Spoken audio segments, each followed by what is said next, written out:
Frank Pavese, and glad you all could come. Glad that the weather cooperated amazingly, and that we just arrived from New Haven, where Elizabeth Walker lives. I just want to tell you a little bit about the World of Henry Orient.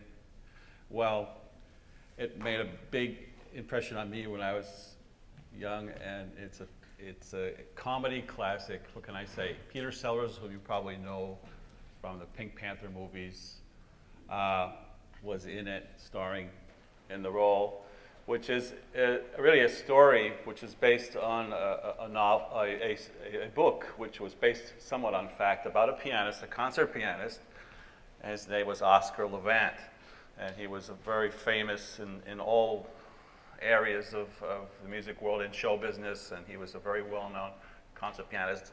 There was a young girl who had a crush on him, and grew up to write this novel about two girls who follow this concert pianist around New York, and they're infatuated with him. And he is totally paranoid and afraid that they're sent, to spy on him because he's having affairs, numerous affairs. So every time he sees them, he goes into a panic. And it's a delightful comedy. Angela Lansbury is in it, a very well-known actress, Paula Prentice. And there was two newcomers, Mary Speight and Tippy Walker, she was known by then, two young unknown actresses to play these two girls. I think what no one expected was that one of these actresses played the role of Val, who was really infatuated with Henry mostly, stole the movie, okay, and gave a performance, which was her first performance in a feature film, which really captivated everybody. And nobody expected that. And that performance really, to this day, remains probably one of the classic performances by a child actor in film.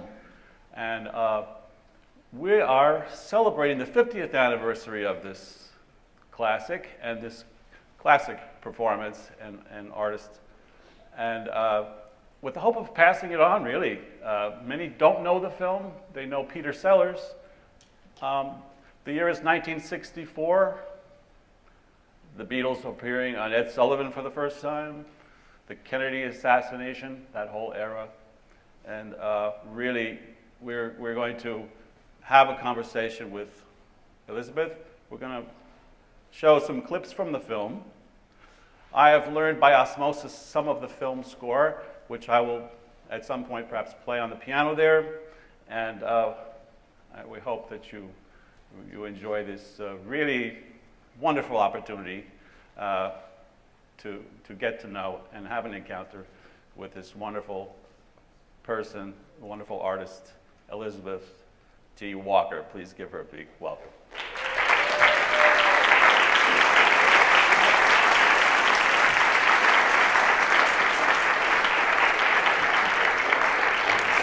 Hopefully our own. You can't bring water here, so if anyone gets thirsty, please come down and you can have a nice drink. There are probably more bottles in the back. Oh, this is a kind of a dream, so we'll try not to dream too far off, but it really is a great honor and pleasure to have you here to finally get a chance to meet you. How did you come to get this role in this movie? Okay. It's a good story, yeah. I was in my family, my mother kept telling me how pretty I was. So, it's kind of like, yeah, but I can write and I'm an artist and blah, blah, blah. No, you're pretty, okay. So I thought, all right, I'll be a model. And in the summer of 62, I tried. Miserable failure. I'm not very tall and I'm not that pretty. So it was hard. And the next summer, my mother said, well, ask your friend Prudy if her sister will introduce you to her agents. And Missy Wilson is just, God, so beautiful. Sure enough, yep. She's like, yes, I'll introduce you. So it was just yes, completely yes. This whole corridor of yeses. I went into New York City. It was the most beautiful Art Deco building on Park Avenue in the 50s. I go up to their floor, and their whole wall is glass. You come out of the elevator, and it's glass there. And so there's these 3 women that have broken off from Plaza 5, which at the time was like Ford modeling agencies, and they were just brilliant young women, very entrepreneurial. An older woman, a very artsy younger woman, and then this beautiful girl. And they took these models from Plaza 5, and there were all these great girls there. I had just been through a year at boarding school, and I had gotten away from my family. I had a really good time. And so, okay, I go in to meet these girls, and they see me coming out of the elevator, and they just like come up to the door, and they're like, yeah, we'll take you. We don't have anybody like you.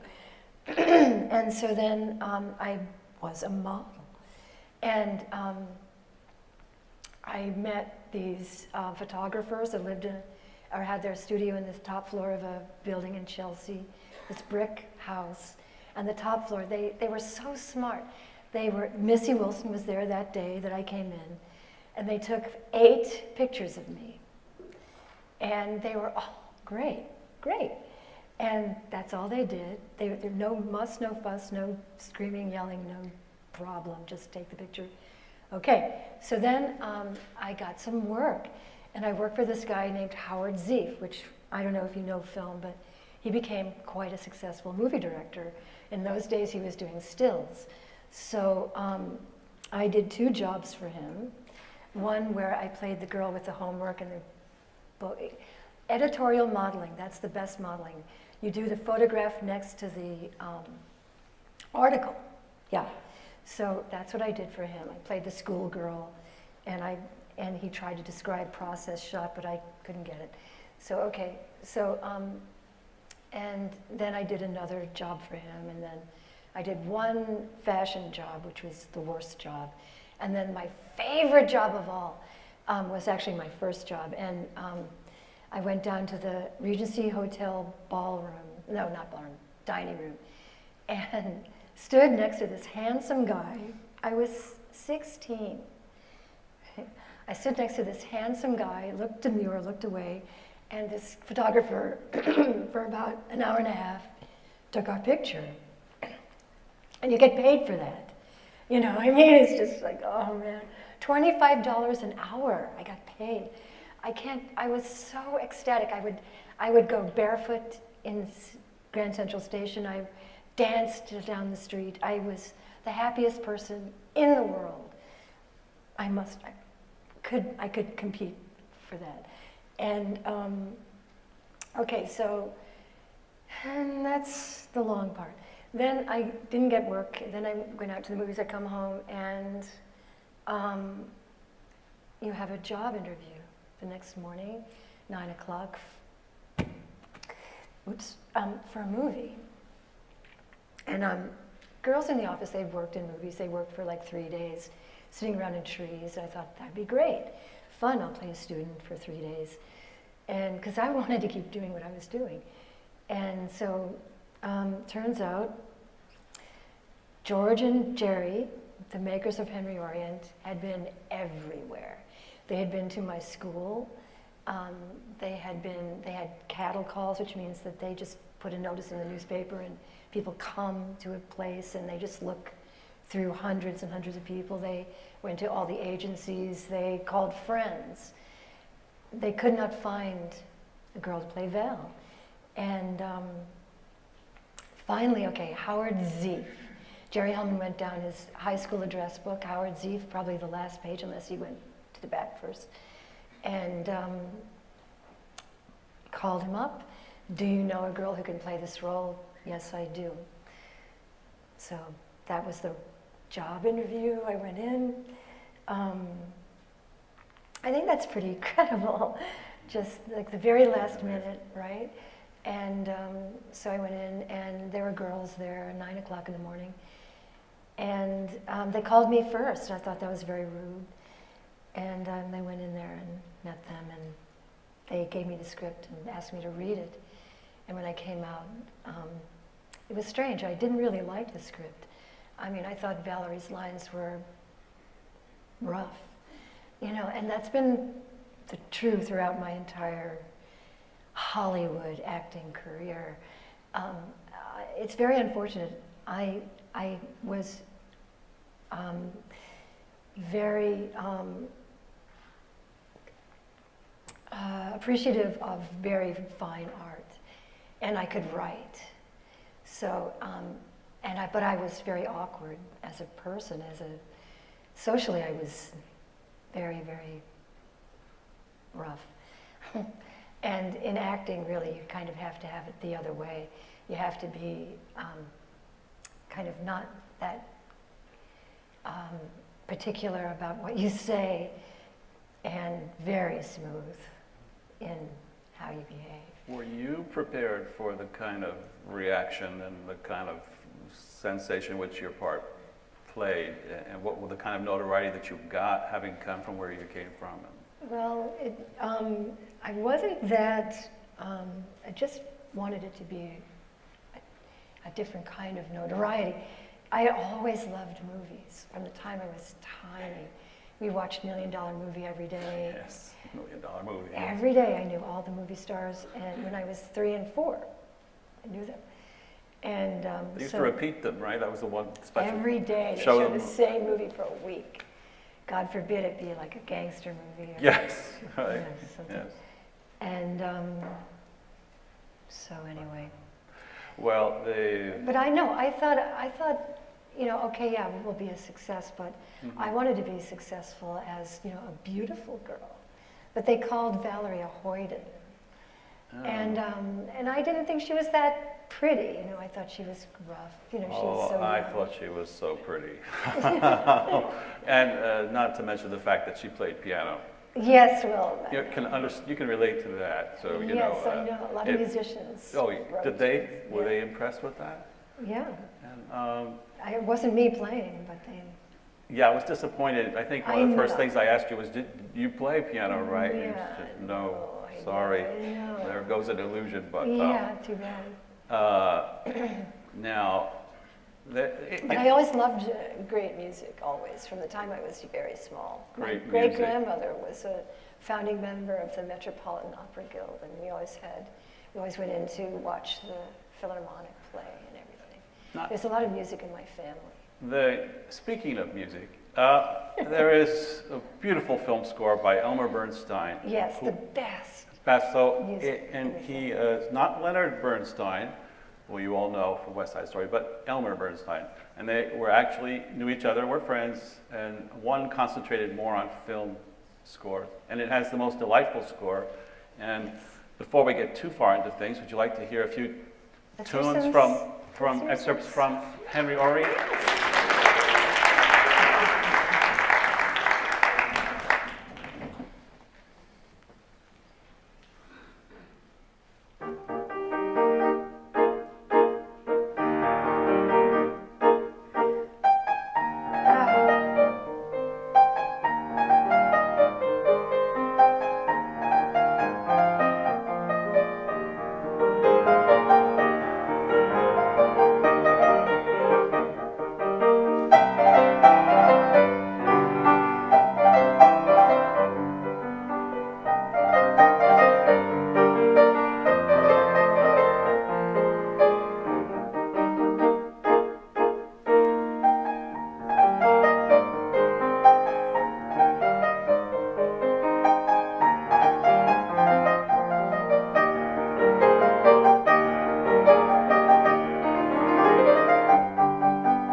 you get to play that for Val, that's quite something. Now, what would you like to do? Would you like to show, we have clips to show? Yeah, show the clips.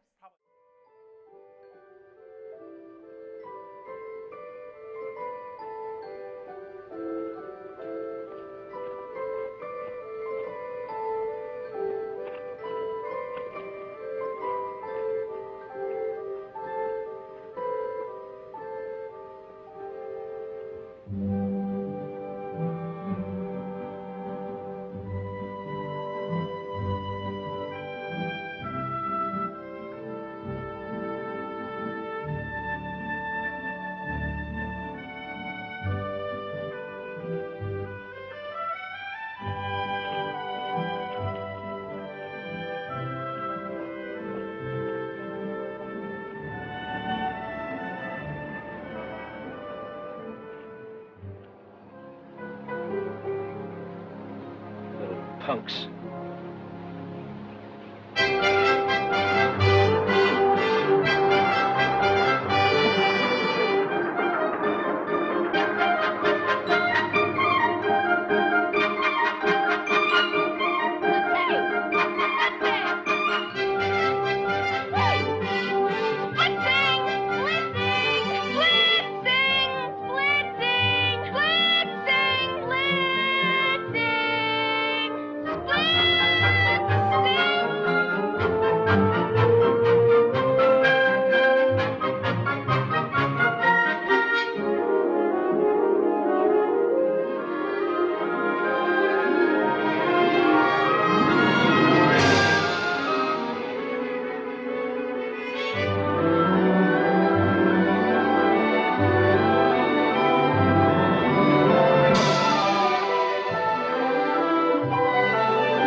What's this?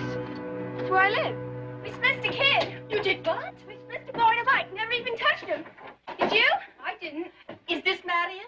I'm sorry, that's Emma, girl. Come on. That was the first time I read that slow motion was used in They held it up a little film. bit. That's what I understood. Special effects. Yes. What I would like to play is the concert. I think that they would. Oh, Henry. That would be great. There is the two girls attend a concert of Henry's in Carnegie Hall, and he is performing a new piece, a new work, which maybe the style of which you will recognize, and I think it speaks for itself.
Music. What's that stuff Cole Porter writes?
wanted to say one thing.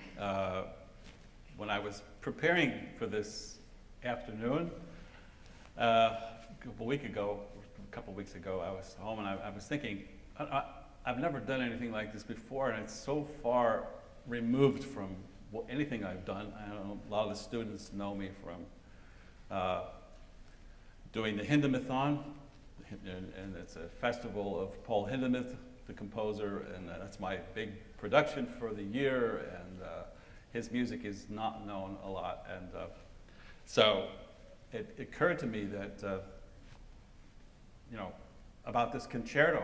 I got curious about what the story was behind that, and apparently the composer of the film score, which I played, did not write that. It was written before he was even hired. Really? Yes, and they needed it, and they hired his I name. met the young guy. Okay, Ken Lauber is his name, Yeah. and hired him he was working $75 a week and for some firm, and they said, "Can you want this gig? You can write a concerto for 4 minutes, it has to be, and it's a comedy," so he did it.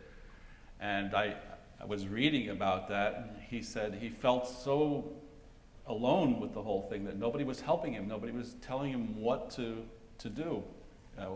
There was nobody from the film. The director of the film, George Roy Hill, was not there, and he said that would have been a big help to him because George Roy Hill had been a student of Paul Hindemith. I thought that floored me because how did that? I didn't know nothing about that connection. So the famous director George Roy Hill, you probably have seen Butch Cassidy and the Sundance Kid, The Sting, The World According to Garp, World According to Slaughterhouse-Five. Slaughterhouse-Five. Yeah. So he had been a pianist, studied piano at Yale, and he was a very good pianist. Okay, and was a student of Paul Hindemith. I just had to interject that. I thought it was a funny coincidence. What else? What else? Well, it's just so much, isn't it? It's overwhelming. It was a sacred event, that film. It was, yeah. You refer to it as your destiny in a way. It was my destiny, absolutely, yes. How is it to have that kind of destiny? I mean, is it... I don't really know. It sort of redefines itself all the time, especially now. 50th year anniversary. I think so. I think it's We made it in '63, so last year was 64. the 50th year. This year is the 50th year anniversary of the... But for my money, of all the films that I've ever seen, and I've seen a lot, it represents in feeling, in essence, the 60s more than any other film, more than Easy Rider, more than... Easy Rider, I think, is kind of a mean movie. It's all about people hating each other and killing each other and being, perverse, but it supposedly, represents the 60s. But I think Henry Orient has that pollen, the essence of the 60s embedded in it more than any other film that I've seen. I totally agree. It's hard to define exactly what that is, but if you watch this film... Well, it's spiritual love is what it is. It is really. spiritual love. It's like no holds barred, anything is possible at any given moment kind of idea. You can do anything. You put your heart and mind to something, you'd be surprised what you can accomplish. And let those avenues play. Let your heart and your mind really have their way. You'd be surprised what you can do. The Kennedy assassination happens. What was that relationship? Well, that was in relation to, was the film... That was the first big blow to that. Of the 60s, but it didn't stop it. No. No. The timing would have been what? The filming was completed before Kennedy was assassinated? Yeah. We completed in October. And so that's a month early. And it was filmed all... In New York. In Greenwich Village? All over the city. 64th Street, all over Central Park, all over the place. Carnegie Hall. Carnegie Hall, of course, we Yeah. recognize. Yeah, just all over New York.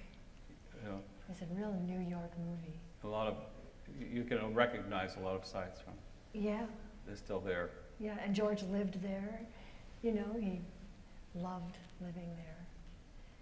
Yeah. After you had that success, you went on to do other films I did other things, but and it television. was almost like my career was doomed from the beginning, because well, God, from there I got this enormous agency, and they don't look at you, they don't care about you. It's like, let's see, you're what, 5 foot something, blonde, female, young, okay, you know, and they just like, you play that, you know, and I couldn't do that. I mean, you know, it had to be geared to me. And, you know, the more I read about, and oh, is that so unprofessional? No, it's not unprofessional. It's logical, you know? I mean, why would you want to do something that you hate? How crazy, you know, at 17 years old, 18, you're going to play a role you hate? Yeah, that goes over really well, you know. You get out there and you're like with a whole bunch of strangers and they're desperate, you know. Everybody in the industry, like any other industry really, if you think about it, unless you're like happily scrubbing floors, you know, somewhere. Even then, you know, it's like, you know, did I leave, you know, one piece of grime? You know, it's like, everyone's just frantic now. But they were then too, of course. What was I thinking? But no, I never was comfortable with a role, ever. Not one time. With this particular role in So the film? I now write and act my own stuff. So I did 7 musical clown acts in New Haven. Didn't hear about it. I did them. They were good. 4 performances, 4. That's all you get. And it's great. I love doing it. And I'm writing a screenplay. Okay, you want to tell us a bit about that? Well, or is it? It's very mystical. It has a lot of mystical stuff in there because that's what I like. Yeah, I'm very, I've always been spiritual, always, my whole life. Lots of, and I find atheism one of the most tragic, misguided ideas of our world. Yeah, and so my screenplay is going to represent the spiritual interaction with this plane in a big way. Yeah. It seems to me a very interesting movie would be of your life, to have gone through that. My life, it's gonna, yes, well, yeah, Is it? I have a character for myself. I see, so it is Yes. autobiographical. Well, it's gonna Somewhat. have an artist living in the ghetto, I see. yeah, interacting and, you know, going through New Haven and kind of like, not probably even like mentioning Yale one time, except to ride by those august buildings and, you know, see a lot of students, I suppose. Yeah. What you were talking about, go ahead, did you want to say something? I don't want to cut you off. No, it's okay. What you were saying about pursuing your dream Yeah. and being able, the whole thing that seemed to be so present in the 60s, what advice would you give to the young students and dealing with? Okay, well, it's really a spiritual path. That's what I'm going to tell you. You'll be like, yeah, right. Well, and in fact, it is. If you look throughout history and you see all of like the really tense moments, people come out of nowhere. Like, okay, really boring, you know, horrible reference, but unfortunately, one of the great, incredible figures of our country is Abraham Lincoln. How the hell did he get to be president? Or That would have been. Never did get pregnant. It would have been. Yeah, that would have been really something else. But I mean, Well, God, to come out of nowhere and like save us. The 60s is actually a spiritual revolution. It connected us up with Zen and Brahmanism, I suppose it is. It's okay. Certainly, And the natives. The natives are a big deal. Yeah. you And had, anyone of faith or honesty or real value well, came out during those years. there's, Anybody with a really great idea was heard, and you know, the music.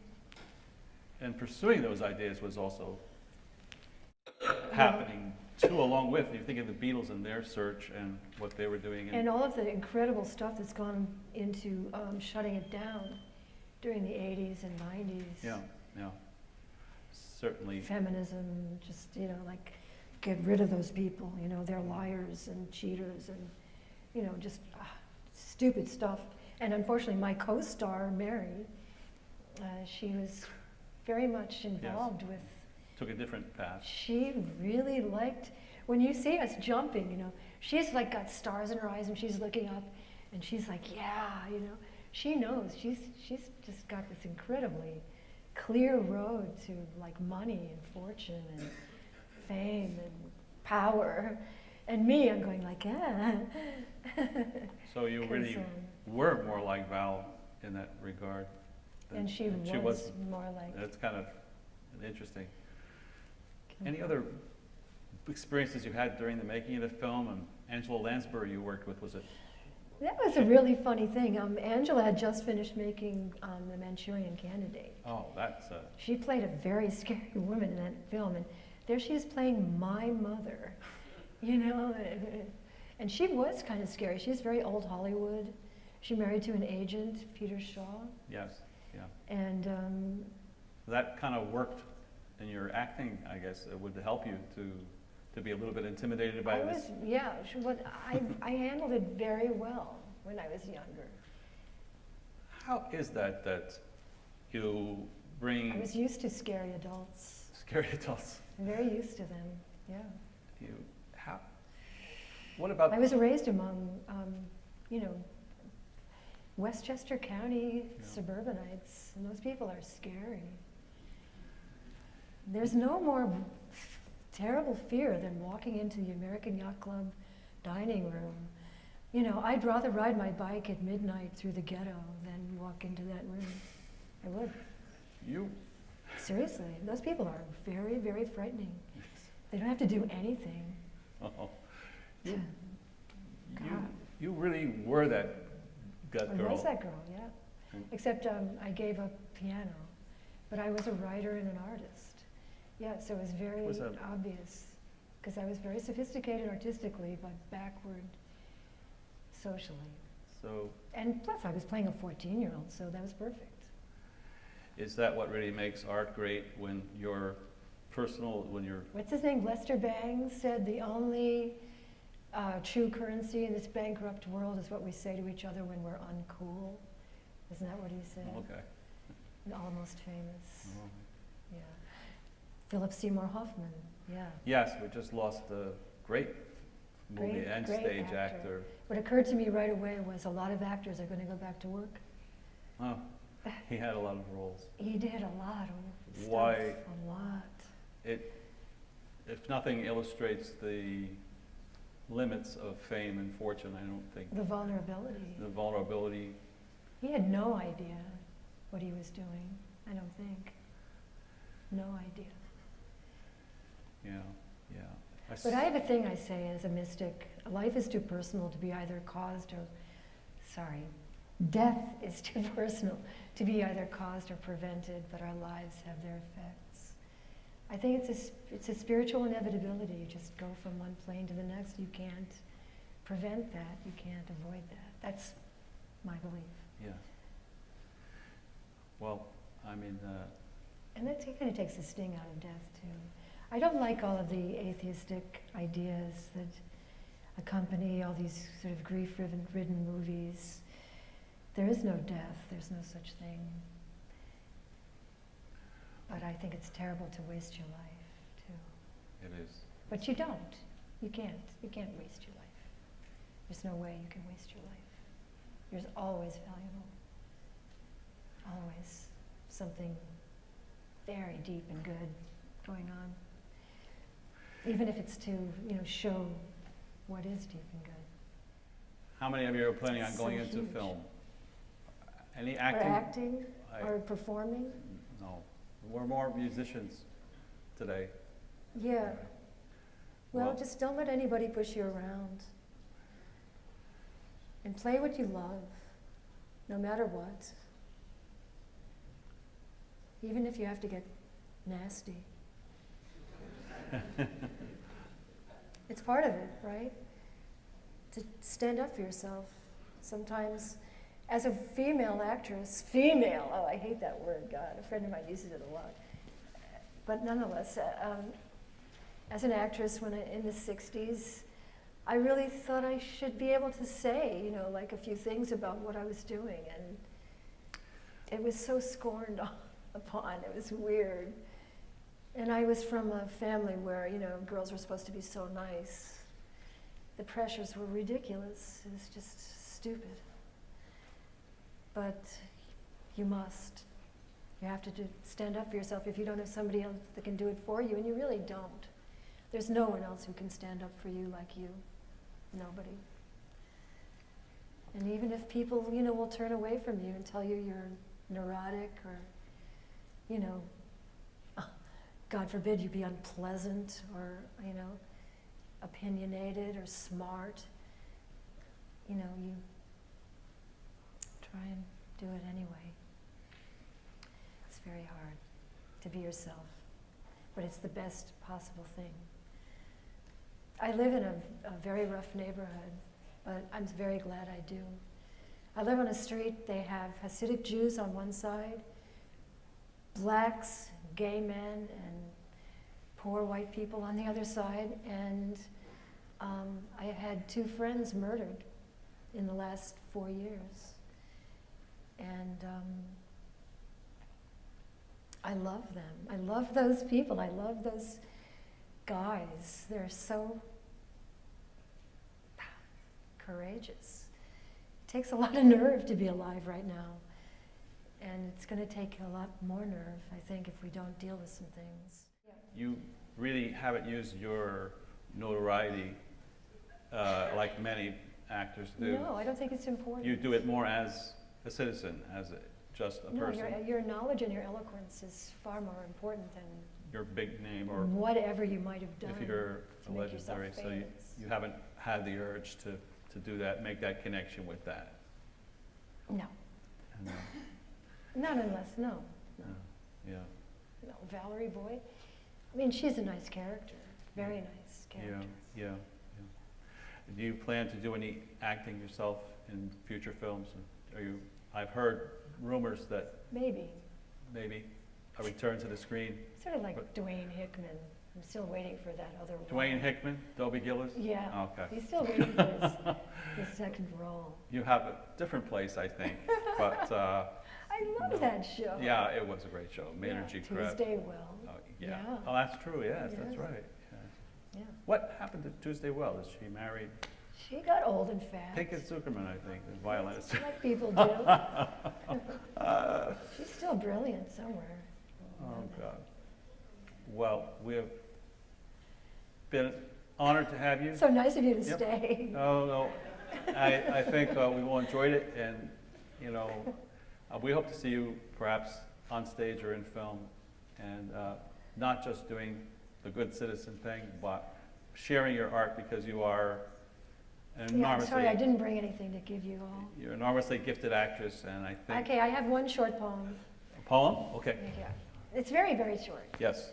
Okay, let's see. The beautiful visionary does not turn away from hardship and the plague, but turns everything into the good land. Beautiful. That is my poem. Beautiful. Thank you.